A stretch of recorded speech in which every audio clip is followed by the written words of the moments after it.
За сайн байцгаана уу? 2025 оны 44 дахь 7 хоногийн ивент би трейдер секторт маань 7 хоног болгон хүрдэг Market Watch. За уламжлалтсороо эх 7 хоногт ханшинд нөлөөлж болох үед суурь мэдээллүүдийг хэдүүлээ хараад видеого эхлүүлье. За тэгэхээр энэ амралтын өдрүүдэр буюу 26-ны өдөр бүтэн сая өдөр еврозоны хувьд бол daylight saving буюу одоо цаг ухардаг систем рүү шилжсэн байгаа. Хэрвээ та Лондон дээр арилжаа хийдэг болвол манай цагаар 4 цагт хэрвээ Лондон нэгддэг байсан бол 3 цагт нэгдэхээр цагийн хувьд орж байгаа гэсэн үг шүү. За Америкийн нэгдсэн улсын хувьд бол эх 7 хоногийн бүтэн сая өдөр буюу 11 сарын 1-нд юм байлээ. За одоо жишээлх юм бол энэ дээр байна те 2 цаг болж байгаа бол 1 цаг руу ингээд ухрааж байгаа. За манай зоны хувьд бол энэ цаг ухраалт урагшлуултыг хийхээ болчихсон учраас бид нар заавал тэнд цаг ухарж байгаа. Тэгэхээр оройн Нью-Йоркийн цагаар та ярилж байдаг бол маш олон хүмүүс тэгж ярилж хийж байгаа болов 9 цаг 30 минутанд хуучнаар яг Нью-Йоркийн хөрөнгөний бирж нэгдэж байгаа болвол одоо бид 1 цаг хүлээгээд 10 цаг 30 минутанд бидний хувьд 1 цагийн дараагаар одоо маркет маань нэгтгэхэр болж байгаа шүү. За тэрийг анхааралтай аваад аваарай. За энэ 7 хоногийн суурь мэдээллийн календарыг аваад үзэх юм бол за Австрали, Канада гэх зэрэг нэлээд хэдэн орнуудын инфляцийн түвшинг илэрхийлдэг CPI дата. За тэгээд мөнгөний бодлогын хүнүүд бол гарахаар байгаа. За CPI гэснээс өнгөрсөн 7 хоногт 26 дахь тий Америк нэгдсэн улсын CPI мэдээлэл бол гарсан. За энэ уул нь бол 10 сарын 15-нд дандаа сарын дундуур гардаг шүү дээ. Гэхдээ энэ хоцорж гарсан. Яагаад вэ гэхээр засгийн газар хаалттай байгаагаас хамаарат энэ нөгөө зарим нэг дата үзүүлэлтүүд цаг хугацаанд гарахгүй байгаа. За хэрвээ та forexfactory.com руу ороод харах юм бол энэ доор нэг юм sharp ч гэж одоо user government data may be impacted by the shutdown гэдэг. Тэгээ зарим мэдээлэлүүд delayтэй байгаа шүү. Нэг бол бүр cancellationтэй байгаа тий. За зарим нэг мэдээлэлүүд цаг хугацаанд гарахгүй байгаа. За гэхдээ энэ инфляцийн түвшний мэдээг бол өнгөрсөн 7 хоногт бол гаргалаа. Гаргахдаа хуучин бол 2.9-тэй байсан. За хүлээлт бол 3.1-тэй байсан боловч хүлээлтээс 0.1%-аар буюу 3%-аар бол гарсан ийм үзүүлэлт гарлаа. За үүнтэй зэрэгцүүлээд энэ маань өөрөө нөгөө тэтгэвэр тэтгэмжийн төлбөрийг амжиргааны өртгийн нэмэгдэлтэй тооцоолох тийм суурь үзүүлэлт болдог учраас энэ мэдээллийг бараг хүчээр гаргах шиг боллоо гэж бол миний хувьд анзаарлаа. За тэгээд цаашлаад энэ 7 хоногийн 30 тий 29-ноос 30-ны шилжих шин манай цагаар шөнийн 2 цагийн үед за мөнгөний бодлогын хүү Америк нэгдсэн улсын мөнгөний бодлогын хүү зарлагдана. За энэ өнгөрсөн вебинараар яригдчихсэн тийм ээ.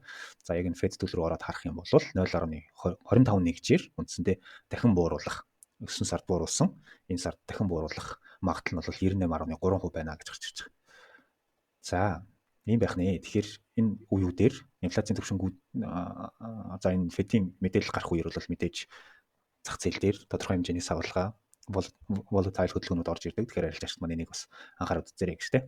За түрүүний засгийн газрын хаалттай байгаад шатаунд байгаад холбоотойгоор үргэлжлүүлээд ярих юм бол энэ одоо 26 дахь өдрөө өнөөдрийн байдлаар бол орж байна. Эх 7 хоног ч гэсэн энэ үргэлжлэх чиг хандлагатай гэсэн мэдээлэлүүд бол байгаад байна. За яагаад гэвэл өнгөрсөн 7 хоногт Сенат маань хурлаа хаасан юм байна. За тэгээд эх 7 хоногт буюу маргааш дахин үргэлжлүүлэхээр товтой байгаа. За тэгээд хоёр намын хоорондоо нэгнийхээ санхүүжилтийн хуулийн төслийг нь бол одоо батлах гэж оролдсон боловч 12 удаагийн оролдлогоор одоо фейлэрсэн иймэрхүү дүр зурагтай байна.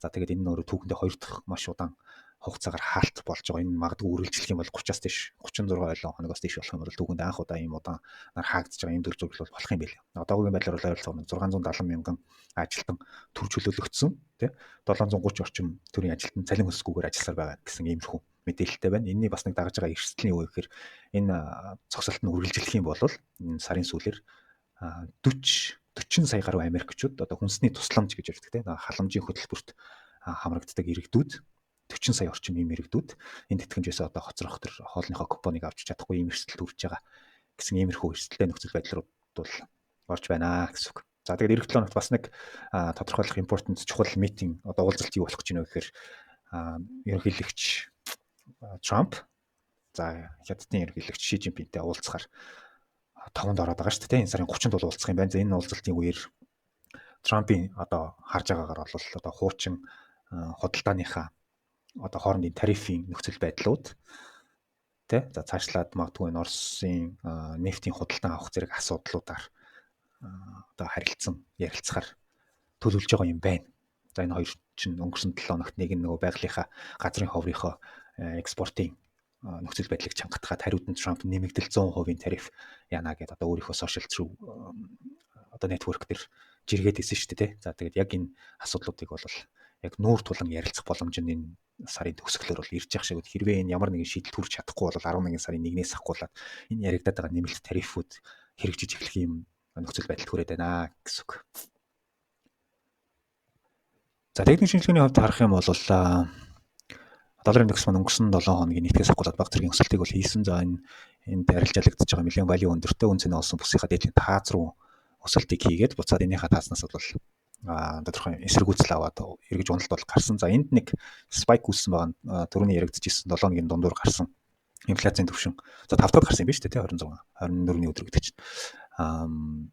Яг инфляцийн түвшний мэдээлэл гарах үеэр доошогоо хүчтэй өнөд буцаад татад ороод ирсэн иймэрхүү дур зургал харуулсан юм байна. Яг мэдээ гарах үеэр гэсэн үг шүү дээ те.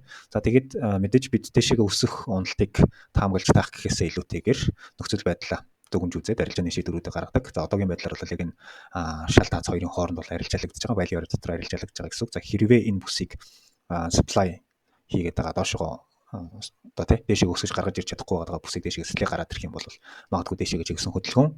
За трендийн хувьд эргээд энэ доотлийнхоо шал хэсгийг одоо спорт хэсгийг сэтлээд гараад ирэх юм бол доошогоо чиглэх хөдөлгөөнүүдийг харуулж болох үс байгааг өнгөрсөн 7 хоногт бол ярьжсэн. За ямарсан өнгөрсөн 7 хоногийн хувьд бол энэ дотроо бол арилжаалагцсан. Одоогоор бид энийг хаашаа сэтлэхийг бол мэдэхгүй.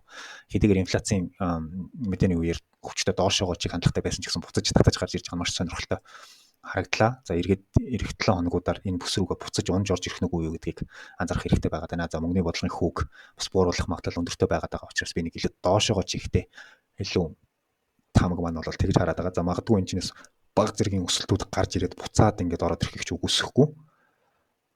За тэгээд let's see те эх 7 хоногт харцгаая. Долларын индекс маань хэдийгээр биднийх арилжаалаад идэггүй ч гэсэн алт. За бусад commodity-ууд дандаа доллараар арилжаалагдж идэг учраас долларын индекстэй тавьчихсан. Ингээд бас техник шинжилгээний хувьд хаана ямар хөө дүр зураг үзүүлээд явж гин вэ гэдгийг бас хараад явуул зүгээр байдаг шүү. За алтны хувьд өнгөрсөн 7 хоногт нэлээд хүчтэй уналтыг хийгээд орж ирсэн. За нэг өдөрт унсан уналт нь гэсэн чинь за ойролцоогоор 8.5% орчим хогийн уналт. Энэ уналт бол 2013 оноос хойшоо бас гараагүй юм уналт юм билээ. Нэг өдрийн дотор шүү. Ийм хүчтэй уналтыг бол хэдүүлээ өнгөрсөн 7 хоногт маркет дээр бол харлаа. За өнгөрсөн 7 хоногийн маркет watch дээр үндсэндээ алтыг бол за дээдлийнхаа бүсээс all time за арай яг дээгүүр биш ч гэсэн за иймэрхүү ханшийн бүтэцтэй за уналт орж ирэх юм бол за энэ өсөлтөн донд үүсэж явсан консультац за магадгүй шортын оролдлогод яг энэ бүс рүү бас унаж орж ирэх нэг иймэрхүү төр зургал бүтцийг гаргах болоо гэсэн ийм тамгийг бол өнгөрсөн 7 хоногийн нэгтгэд төвшүүлж ирсэн байна. За унаж орж ирсэн боловч за тэр бүсийг нь илүү доошогоо сэтлээд бас дараагийн за магадгүй энэ чи үүссэн энэ бүс рүү бас ханш маань бол тэмүүлж унаж орж ирсэн байгаа харагдаж байна. За бидний хувьд Nomad Traders Club School платформ дээр бас 7 хоногийн 2 дахь 4 дахь өдөр болгон live webinar session хийдэг. За энэ үеүдээр арилжааны төлөвлөгөөнүүд гаргаад бас арилжааны оролдлогуудыг хийгээд явдаг. За яг 2 дахь өдрийн миний орсон live webinar session-аар бол бидний энд нэг техник шинжилгээний үндэслэл гаргаад арилжааг бол хийж гүйцэтгэсэн. За яг энэ 15 минутын за энэ бүсийг сэтэлж байгаа дүр зураглал 15 минутын за ledge буюу за price action энэ хөдөлгөөн маань өөрөө доошогоо сэтрээд ороод ирчихсэн. За яг энэних нь pullback-наас доошогоо оролдлого үндсэндээ энэ уналтын дундаас нь барьж авах оролдлого мэдээж байж таарсан. Хэрвээ энэ бүсийг эргээд хашмаа сэтлээд ороод ирэх юм бол pullback-наас нь buy оролдлогыг шалгах ийм хоёр талын төлөвлөгөө гаргаад за эхнийхээ төлөвлөгөөний дагуу арилжааны оролдлогыг хийсэн. За яг өнгөрсөн 7 одоо гаргаж ирсэн эхнийхээ бүс дээр ямарсан тарагт аваад гарсан. За мэдээж ханш маань бол үргэлжлүүлээд унсан. За тэгээд энэ уналтаас хойш бол ханш маань харьцангуй докторжоод ороод ирчихсэн буюу хажуугийн засвар хөдөлгөөн. За нэг төртөө ингээд хий. Засвар хөдөлгөөний буюу одоо value area үүсгээд явж байгаа. За энийг гэрээ томсгоод үзвэл ямар харагдаж байгаа лээ. За тэгээд бас энэ дээр бид нэр өөрсдөө арилжааны төлөвлөгөөнүүдийг бас хуваалцаад анзаарах бүсүүд шийдвэр гаргах боломжтой бүсүүдийг бол бас хуваалцаад явдаг. За 2023-ны өдөр гаргаж ирсэн анзаарах бүсүүд гэдэг тийм ээ. Арилжааны төлөвлөгөө бол гаргаж байгаа юм л да. За энэ дээр яг энэ бүс докторжилттой арилжаа одоо тогтворжоод ихсний дараагаар бол за анхаарах бүсүүд буюу за энэ чинээс ханш эргэх магадлалтай хэрвээ энийг эслээд гараад ирэх бол дараагийн бүс рүү дээшээгээ за эргээд энэ доотлын бүсээс орж ирэх юм бол за нэгдүгээрт баийн оролдлого тий хариу үйлдэл хэрвээ сэтлээд ороод ирэх юм бол бүл байднаас нь шорт гэсэн ийм хөдөлгөөнүүдийг гаргасан байна. За багтрын апдейт хийж явах. За тэгээд дараагийн өдөр нь апдейт юу болсон бэхээр за нөгөө ханш маань өсөж орж ирээд энэ бүс дээдлийн энд үүсгэжсэн бүсийг ямар ч энэ чинь ханшийн эсэргүүцэл авсан гэсэн үг. За энийг ахаал нөгөө дандаа хоёр талын арилжааны төлөвлөгөөнүүд бол бид гаргаж явдаг. Энийг эслэгээр авах юм бол ахаад дээдлийн арилжааны төлөвлөгөө бол хэвээрээ байсан. За энэний апдейт нь юу байсан бэ гэхээр за энэ дээдлийнхээ бүсээс уналт маань орж ирсэн. За яг бидний доороос орж ирээд энэ бүс рүү орж ирэх юм бол эргээд бай орлогын төлөвлөгөө маань ингээд ажиллаад явсан. Ийм хоёр талын арилжаан хийж болохоор ийм бүтэц үүсээд өнгөрсөн 7 хоногийн арилжаанууд явагдаж өнгөрчээ. За тэгэхээр бид одоо юу харж болохоор байна вэ гэхээр мөн ялгаагүй энэ бүсүүд маань энэ 7 хоногт нэлээд сайн мэдээлэл өгөөд ажиллаад явах болов гэж бол харж байгаа. За энийг жоохон цэвэрлээд яваадах юм. За энэ дэр ягаад одоо аларм байгаа шалтгаан хэрвээ энэ бүсийг сэтлэх юм бол би чартаа бас эргэж харах сонирхолтой байгаа учраас энэ дээр бол аларм өгчихсэн байж байгаа гэсэн үг. За илүү волюм өндөртэй бүсүүд нь энэ уналтын дараагаар яг энэ хоёрын хооронд нэлээд рейнж баг зэрэг багасчихсан. За энэ чинь 63 буюу 610 ppm-ний хоорондын рейнжийн хөдөлгөөнтэй. Гэхдээ доотлын бүсүүд рүүгээ энэ волюм бол бас өндөр өргөн батарейн сундагтай адилхан өргөн болоод явах магадлал бол байгаад байдаг.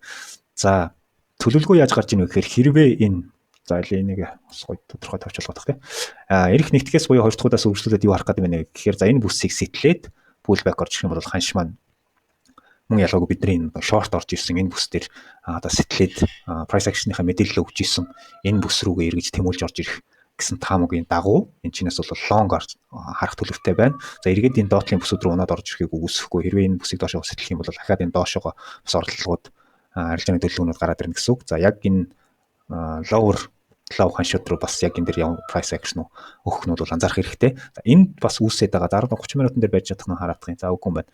За магадгүй эргээд энэ өссөн өсөлтийн шалтгаан бол инфляцийн 5 өдрийн хөдөлгөөн бол инфляцийн түвшин маань өөрөө өндөр гарсан учраас энэ доотлын бүсээс бас хөдөлгөөн орж ирээд 5 өдөр бас өссөөд за маркет тактик үеэр баг зэрэг хөндлөлтөй дуусгасан дүр зургал бол анзаарэгдчихээн. За хэрвээ нэгтгэхэд market gapтай за ямар нэгэн байдлаар доошоо gapтай үүсэх юм бол за хэрвээ зүгээр уналттай орж ирэх юм бол энэ өсөлтөнд дунд үүсэж байгаа OB рүү за энэ бүсээс эргээд тий за магадгүй энэ доотлынхаа бүсээс ч юм уу ингээд эргээд бас унаад ороод ирэх магадлалтай эх 7 хоногийн буюу одоо маргаашийн Азийн нээлт Лондонгийн хөдөлгөөнүүд энэ бүсүүдээс бас дараагийн бай одоо лонг одоо волюмод орж ирэх магадлалтай гэсэн үг. За энэ алтны өнгөрсөн 7 хоногийн уналтыг бас зарим шинжиж тайлбарлахдаа нөгөө урт хугацаанд худалдаж авсан байсан long position-ууд илүү ашгаа авч одоо кэшэлж гарч байгаа юм дүр зураглал байж болох юм гэсэн нэг тиймэрхүү таамагтай байлаа. Хэдийгээр тэгж байгаа боловч маш хурдан хугацаанд эргээд алт маань өсөд гараад ирчих болно гэсэн иймэрхүү дүгнэлтүүдийг бол бичсэн байлаа. За тэгэхээр мэдээж бид одоо ханшиг бол 100% таамаглаж боломжгүй тэгж чадахгүй учраас ямар ч хэлсэн энэ бүс хоёрын хооронд илүү волюмтай арилжаалагдаж явж байгаа энэ бүсийн хоёрын хооронд оролдлогуудаа хийж явж байгаад аль нэг тийшээгээ сэтрэх үед үргэлжлүүлээд энэ бүтц маань томорох нь үгүй юу гэдгийг анзаарж байгаад арилжааны шийдвэрүүдээ эх 7 хоногт ерөнхийдөө гаргаад явхад болох үс харагдаж байна гэсэн үг.